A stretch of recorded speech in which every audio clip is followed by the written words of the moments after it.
Imagine two doors. One of them says creativity, and the other one says logic. You are asked to choose one and leave the other one behind. Now imagine that your life is a series of either-or questions like that. Art or science? Passion or practicality? Career or family? You see, we are often taught that life is all about making choices, and when we choose one, we leave the other one behind. But what if there are no doors? What if we don't need to choose, and we can step into a space where we don't need to leave anything behind? That's where the power of "and" comes in. This is me, a 2-year-old DJ. Music was my life. I could listen to music for hours and days, every day. And people wanted to know my choices already at a young age. They asked, "What's your favorite music? Do you like disco or rock?" From my perspective as a kid, this was like a trick question. Almost like, who do you like better, mommy or daddy? But other kids had very decisive language around their preferences. They knew their best song, the best movie, the best this, and the best that. They sounded so confident. They sounded so knowledgeable. I envied them. I almost wanted to know when will be the time that I'll grow up and know what I liked. But I did not evolve that way. I evolved from disco or rock into disco and rock. For me, life was always richer when I chose "and." "And" was a theme in my life and my career. You see, being creative is not creating something from nothing. It's actually combining two different things in a new way. So the word "and" is actually an essential building block of the creative process. And I was focusing on not on one discipline, but I found fulfillment in combining disciplines. As I grew, I realized that choosing "and" for me was not about me being indecisive. It was not about me resisting a choice. It was actually a particular thing that I've done because I valued polarity. I embraced different points of view. I saw the beauty in unique combinations, and I saw value in contrast. So this philosophy shaped my career and led me to a very versatile career path where I worked in entertainment, advertising, art, and technology. I grew up in a DIY house. My parents did not have much money, and they made up for it with a lot of love, resourcefulness, and creativity. They built our house, they decorated it, they fixed everything by themselves. So everything around us had a personal touch, and everything was used in an unconventional way. Our home was just full of surprises, and that environment taught us to look at problems as opportunities for innovation. The lack of money did not mean that we need to give up on certain things. I mean, look at this fake guitar. We just made up things in order to fulfill our needs and desires. My dad would build secret doors in the back of a closet leading to unique space, or sliding wood panels on our walls will be used as safe for valuables. Everything was unique in there. This is our front door. Actually, our front door is hidden behind the wall behind me, but it was very unique. And it was pretty common for guests to come into our house and say, "Hey, the door is stuck." And us kids will jump up and say, "Yes, because in summer the wood expands, so you need to lift up the door in order to pull it out." It's just an example of how aware we needed to be of everything from weather to physics in order to perform the most basic things in our home. What started with my parents as a financial necessity defined actually the personalities of my brothers and myself as we were taught the value of creative execution and technical skills. We were creating stuff, but we never used the word creative. We were fixing stuff, but we never used the words technical skills. We didn't have that jargon. We just did what needed to be done. We were inventors, artists, technicians, but we never identified as such.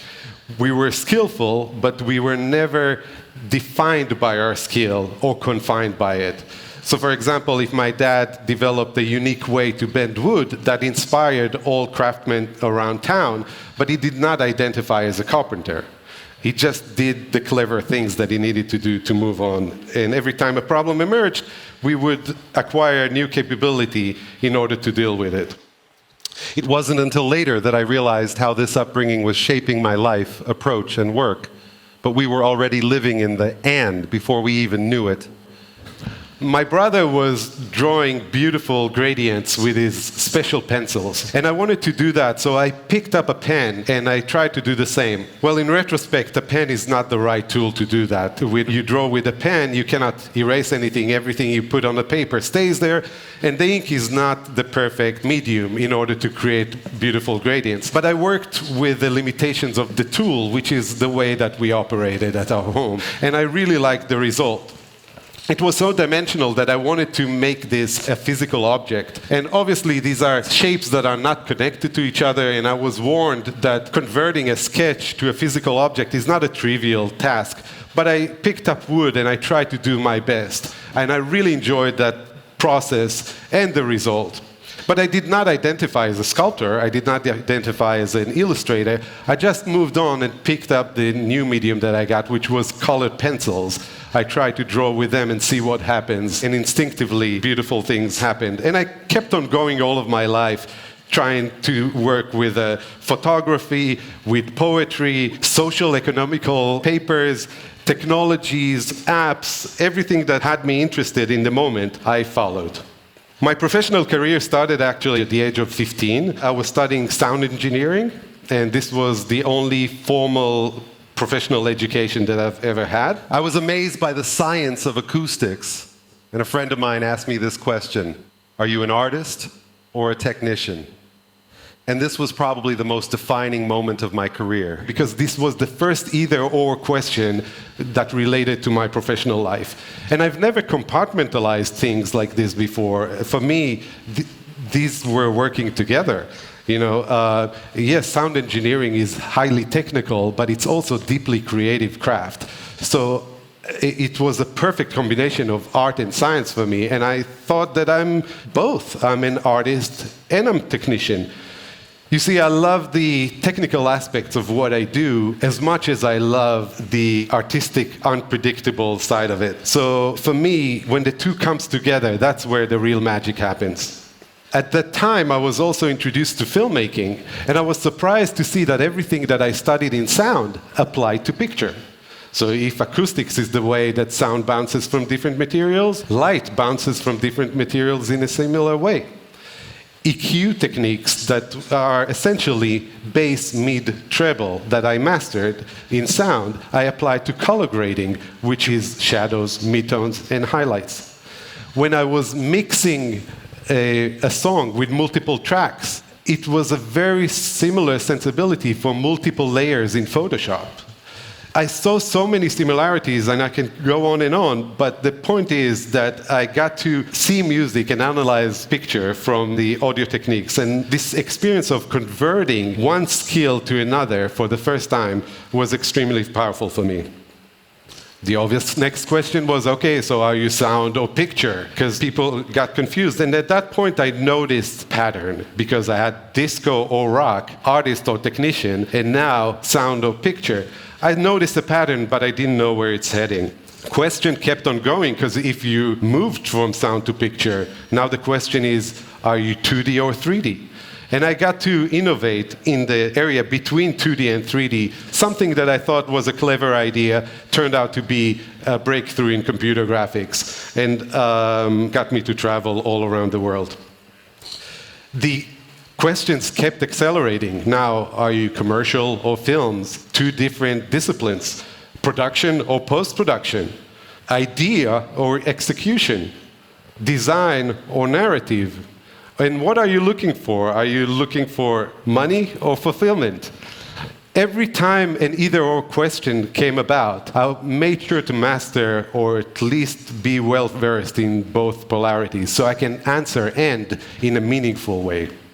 But the creative industries, as much creative they wanted to box me in. They literally told me, say your one thing. We don't like a jack of all trades. And it was very hard for me because my personality was very versatile. It was quite scary, not because I was fearful of the challenges I was facing technically or creatively or personally. I was thriving through challenges. This was my life. But going against the popular practice of the industry felt like a risk, especially when you're told not to do that at a young age. Doing creative work is by definition doing something that you've never done before. And at the highest level, it's something that nobody even attempted. So it's a space full with uncertainty, very uncomfortable many times. And if you want to make a living out of it, it needs to be a deliberate choice. It needs to be a consistent thing that you're doing. For me, it needed to be a way of life. Luckily, my work won awards in multiple industries, and the awards themselves were very creative, with a fish on a head and King Kong on the Empire State Building. But the awards that were most meaningful for me was not the ones that celebrated a project, but rewarded a contribution over time. That was, for me, the most significant award to get. And I'm not going to get into it too much. The point I wanted to make is that this jack of all trades managed to operate on a very high level consistently. But another question came in, and that was creative or business. That's a big one, and at this point you should know what I've done. I went to business school to acquire another capability so I can build a creative business. A business where art and technology coexist and they work in an intertwined way. I wanted to create an organization that actually masters all the capabilities and innovate between disciplines. An organization that will be an extension of my personality and life. The basic thesis was that in every project, you would have multiple partners. You'll have a partner for production, a design, an art, tech and innovation, post-production, etc. And the intention is that each one of them will be masterful at what they do and go as far as they can, so you get the largest X on your project. But in the world of AND, my vantage point was of mastering all of those capabilities. And therefore, I was able to innovate in the in-betweens. We were fairly successful and versatile in all of the different disciplines and verticals that I mentioned. We worked on many feature films that are well known. We won many awards for commercials and production and design and technology. Early on in the 360 world, we built a camera array that built one of the largest 360 videos in the world, which in this particular case is a combination of filmmaking, experiential, technology, and broadcast quality. We put in world-renowned filmmakers from Hollywood into VR in order to shoot a car that did not exist. We've done so many things that are combining disciplines that no one company can do, or no one discipline can innovate, because it's an innovation across multiple disciplines. We even built TikTok and Instagram influencer that communicated with the artist, museum installation, Broadway shows, a lot of different things. I'm not going to get into the work too much, but all of it was creative and innovative at the same time. As we move forward, technologies, primarily AI, are going to revolutionize everything that we do and disrupt it. A lot of the things that we do are going to get obsolete, and it's really hard to know exactly where things will land. But my life trajectory shows me that I will continue to do the same. I will continue to acquire multiple capabilities and not be attached to them and combine them in unique ways. So I'd like to leave you with this. Maybe you don't need to choose either or. And now you know that you can actively choose and in your life, in your art, in your business. Embrace multiple points of view.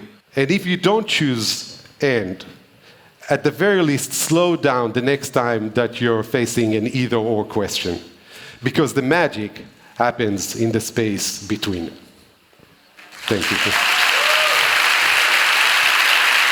Thank you.